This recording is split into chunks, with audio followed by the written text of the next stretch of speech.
ইকোনমিতে বড় ফ্যাক্টর হচ্ছে রেমিটেন্স। 1,55,00,000 মানুষ পৃথিবীর বিভিন্ন জায়গায় চাকরি করে, আর আমার দেশে যে রেমিটেন্স পাঠায় $45 বিলিয়ন, এর উপরে আমার দেশের অর্থনীতির কাঠামো দাঁড়িয়ে আছে। রেমিটেন্স 2 মাস বন্ধ করে দিলে রিজার্ভ তলানিতে নামবে, স্ট্রাগফ্লেশন তৈরি হবে, ইনফ্লেশনের কারণে দ্রব্যমূল্যের দাম আকাশচুম্বী হয়ে যাবে এই বাংলাদেশে। You can't imagine. কিন্তু এই বাংলাদেশের যারা বিদেশে যাচ্ছে তাদেরকে দক্ষ করে গড়ে তোলা হয় না। বিদেশে যাওয়ার ক্ষেত্রে যে কত শত প্রতিবন্ধকতা আছে আপনি কল্পনা করতে পারবেন না।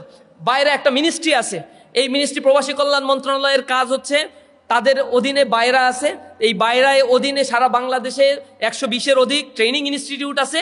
এই ইনস্টিটিউটগুলোতে যারা ট্রেনিং নেবে তাদেরকে বিনামূল্যে ট্রেনিং দেওয়ার কথা, আবার উল্টা টাকাও দেওয়ার কথা যারা ট্রেনিং নেবে তাদেরকে। এখানে বরাদ্দ হয়, লুটপাট করে খেয়ে ফেলছে সেই বরাদ্দগুলো, জানেই না কেউ এখানে যে ট্রেনিং হয়। এরপরে বিদেশে যাবেন, যাওয়ার পরে সরাসরি মন্ত্রণালয়ে যোগাযোগ করে আপনি যেতে পারবেন না, আপনার এজেন্সি ধরতে হবে। এজেন্সি ধরলে যদি আপনার যেতে কোনো দেশে লাগে 10 লাখ টাকা, আপনারে বলবে 25 লাখ টাকা লাগবে। আপনি বাধ্য, যাইতে খুব ইচ্ছা জাগছে, 25 লাখ টাকা ক্ষেত খামার জমি জমা বিক্রি করে দিয়ে দিলেন। ওই ওই ওই সিন্ডিকেটটা 10 লাখ টাকা দিয়ে আপনার কাজটা করবে, বাকি 15 লাখ টাকা ওই একেবারে টপ ম্যানেজমেন্ট থেকে শুরু করে মন্ত্রণালয়ে লোয়ার ম্যানেজমেন্ট পর্যন্ত, আর নিজেরা করে কোটি কোটি টাকার মালিক হবে। এগুলোর আবার লাইসেন্স ছেড়ে দিচ্ছে। কতটা অথর্ব একটা জাতি হইলে তার জনগণকে নিয়ে এভাবে তামাশা করতে পারে।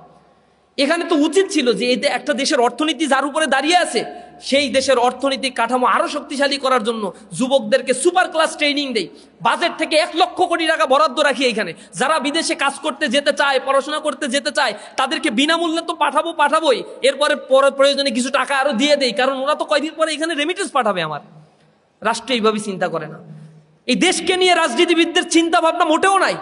যদি এটা থাকতো 2 বছরের ব্যবধানে এই রাষ্ট্রটাকে অর্থনীতির দিক থেকে একটা সুপার একটা রাষ্ট্রে পরিণত করা সম্ভব ছিল। $1 ট্রিলিয়ন অর্থনীতি বানানো একেবারে নস্য একটা ব্যাপার। এই বাংলাদেশ ছোট্ট একটা দেশ, 56,000 বর্গ মাইলের একটা দেশের অর্থনীতি পরিবর্তন করার জন্য 4 বছরের বেশি সময় লাগার কথা।